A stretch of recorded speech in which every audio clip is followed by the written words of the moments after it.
Hello everyone, आज हम लोग एक इंटरेस्टिंग टॉपिक पे बात करेंगे जिसको हम लोग पीडल एडिमा बोलते हैं। पीडल एडिमा इंग्लिश जो टर्म है उसका मतलब है पाँव में स्वेलिंग। तो बहुत सारे लोग हम लोग के पास इसी कंप्लेन के लिए आते हैं कि मेरा पाँव सूज रहा है, इसलिए शायद किडनी का प्रॉब्लम है। और बहुत सारे लोग इसको नॉर्मल चीज मान के भी चलते हैं और उसको इवेलुएट नहीं करते हैं। तो ये क्यों इंपॉर्टेंट है? बिकॉज जब हम लोग पाँव झुला के बैठते हैं और पता चलता है कि शाम के टाइम तक जूता का साइज थोड़ा छोटा हो गया है, जूता में पाँव टाइट हो रहा है, या जब हम शूज खोलते हैं तो शूज का दाग दिखाई देता है या मोजे का दाग दिखाई देता है, या आप जब पाँव में उंगली से प्रेस करते हैं काफी टाइम तक तो गड्ढा बन जाता है, तो इसको हम लोग पीडल एडिमा बोलते हैं। तो पीडल एडिमा के बहुत सारे रीजंस हैं, बहुत सारे कारण हैं, और उसमें कुछ कुछ कारण जो है वो नॉन कॉन्सिक्वेंशियल होता है, जिसमें मतलब जिसका कोई ज्यादा महत्व नहीं होता है। इसको हम लोग इडियोपैथिक एडिमा बोलते हैं, जो स्पेशली लेडीज लोगों में ज्यादा होता है, मे बी हार्मोनल चेंजेस की वजह से, या उनका जो मेंस्ट्रुअल साइकिल का टाइम डिफरेंट टाइम में जो हार्मोनल चेंजेस होता है उसकी वजह से भी हो सकता है। बट उसमें एक सेगमेंट ऑफ पेशेंट ऐसे भी होते हैं जिसमें अंडरलाइंग रोग की वजह से होता है, और उन रोगों में से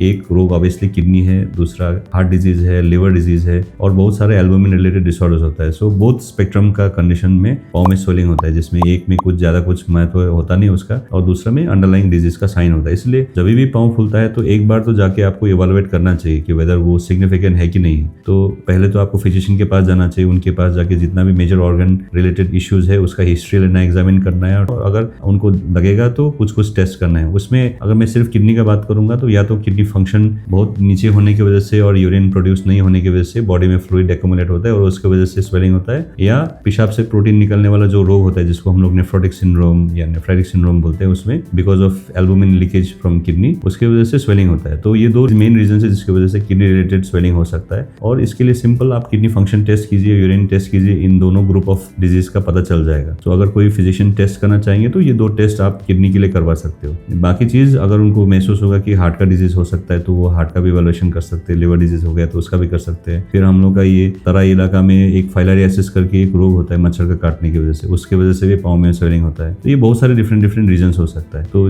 क्योंकि कुछ रीजंस इसमें खराब होता है, इसलिए हमेशा पाँव के फूलने के बाद एक बार फिजिशियन को जाके जरूर चेक करवाइए, और अगर कोई रोग हुआ तो सही समय में उसका इलाज कीजिए। तो ये इन्फॉर्मेशन होपफुली आप लोगों के लिए यूजफुल रहा होगा। धन्यवाद।